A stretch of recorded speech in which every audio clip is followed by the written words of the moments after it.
Good morning mga kahabi, welcome back to my channel. Tara samahan nyo ako ngayong araw na to na mag water change sa ating mga crayfish. A few moments later. Ito mga kahabi yung ating setup na walang air pump. Ngayon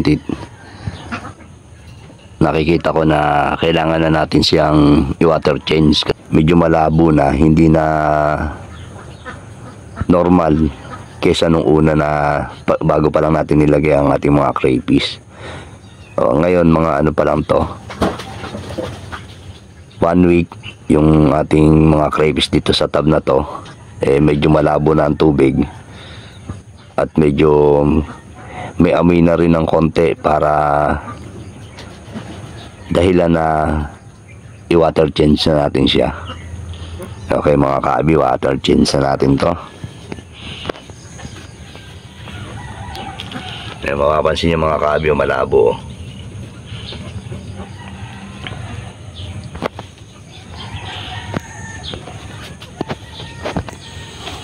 Yan lang mga kaabi, ganyan lang ginagawa ko. Pinapatapong kay tubig. Ayun. Pinapatapong ko lang tubig na gamit nila, tapos papalitan natin ng bago yan.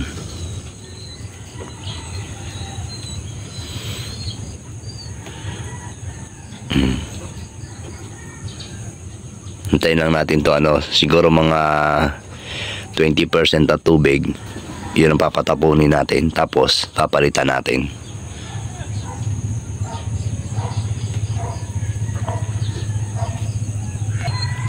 Ayan mga kahabi, tapos makikita nyo naman to, yung mga poops nila. Makikita natin na medyo parang may namumuong mga madudumi sa ilalim. Yun ang hihigupin natin para maitapon na rin. Ito naman yung kabila nating tub ng ating mga breeder. Medyo okay pa naman yung ano nila. Hindi kagaya nung kabila na yon na kung saan na contaminant na yung tubig, pwede na silang maapektuhan doon sa tubig na yon, maapektuhan yung kalusugan nila, kaya iniwa-water change natin. Hindi kagaya nito, makita nyo okay pa to, green pa yung water, tapos walang amoy yung tubig, kaya hindi natin to iwa-water change. Ayan mga kaabi, ganun lang ang titignan nyo kapag walang air pump yung inyong pong mga pond. Ayan, kasi medyo delikado yung pagkaganon, kaya aagapan nyo kaagad. Kahit na marami yung halaman yung ating pinaglagyan sa kanila, kaya lang sa sobra nilang dami, kasi 5 trio to, medyo napabilis dumumi yung ating pinaglagyan sa kanila. Medyo nabawasan na yung halaman nila, kinain na nila. Ito mga kabi, tubig ulan lang to. Pwede naman sa kanila yung tubig ulan. Ayan o.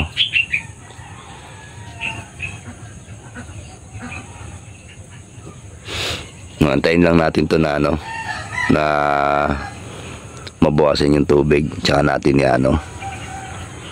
tsaka natin dagdagan. Ay mga kabi, mag-aaho na yung ating mga crayfish. Ayan. Malulusog yung ating mga crayfish kasi talagang alagang-alaga natin to Ayan, tingnan nyo. Tapos nandito pa iba Pansinin nyo mga nakaano lang to sa mga bato, mga nakasingit. Kasi di pa natin sila nagagawa ng hides na bamboo hides. Pero bumili na tayo ng bamboo hides. Ito gagawin natin bamboo hides. Ayan. Kaya hindi pa natin nagagawa. Ngayon ito muna. Ganyan muna sila habang tapos ibababad pa natin yun yung bamboo hides. Medyo kakatas kasi yung bamboo hides natin, yung magkakaroon ng kulay. Pero okay naman, din naman nakaka-apekto yun. Ayan o. Ayan mga crayfish natin o. Mga nakasingit lang sa bato yan. Ayan sila o. Ayan. Mga nakasingit.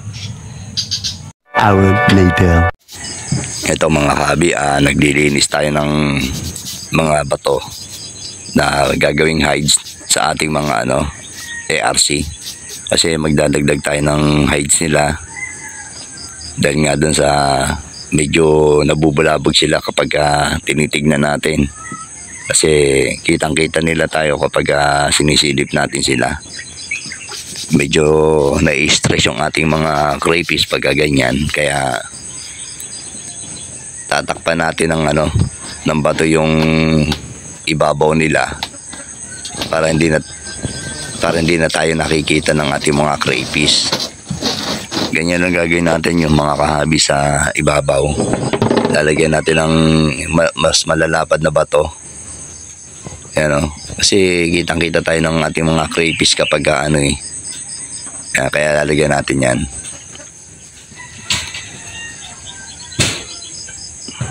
Kailangan maging safe din ng ating mga crayfish mga kahabi. Ingat tayo doon sa paglalagay natin ng mga bato kasi baka mamaya mabagsakan ng bato yung mga crayfish natin. Kaya kailangan hindi umuuga yung ilalagay natin mga bato sa ibabaw. Kasi kapag pumitik yung mga crayfish natin, kayang-kayang galawin ng crayfish natin yung mga bato na nilalagay natin. Kaya ingat po tayo. Tinetesting din natin yan kung umuuga kapag nilalagay natin doon sa ibabaw nila yung mga bato. Kaya talagang maingat tayo na inilalagay ito mga kahabi, hindi basta inilalagay lang. Sinusubukan natin kung kaya nilang ugain o hindi. Tapos bukod doon, dinodoblehan natin ng patong ng bato doon sa ibabaw para sigurado tayo na hindi magagalaw. Ayan o.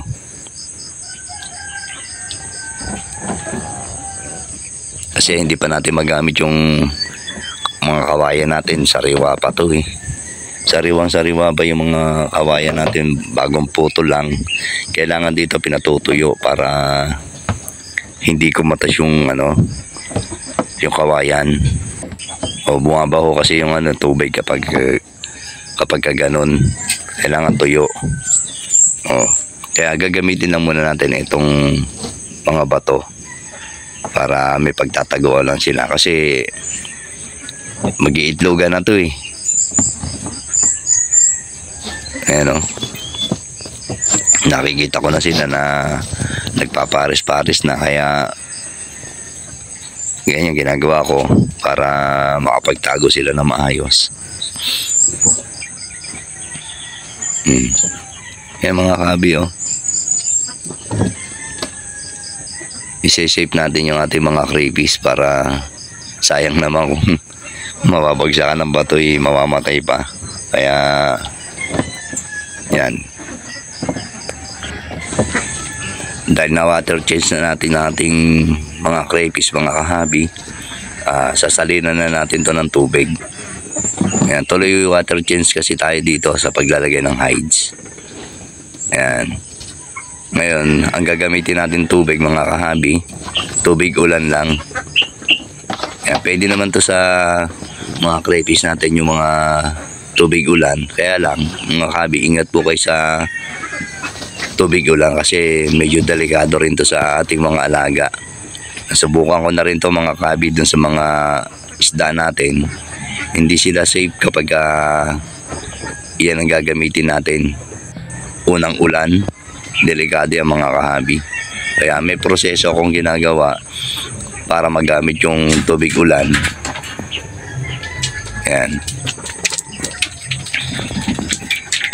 Para hindi rin kayo mamatayan ng mga crayfish, mga kahabi sa paggamit ng tubig ulan. Ayan o mga kahabi. Meron tayong istakan dito ng tubig ulan para magamit natin. May proseso ang ginagawa. Kaya mga kabi, natapos na nating i-water change yung ating mga crayfish. Hanggang dito na lang po ang ating video at maraming pong salamat sa inyo pong pagsuporta sa Jeros Vlog. Paki-subscribe po ang ating channel, pakipindot na rin po notification bell para updated po kayo sa lahat ng video na aking ginagawa. See you next vlog. God bless po mga kahabi. Bye-bye!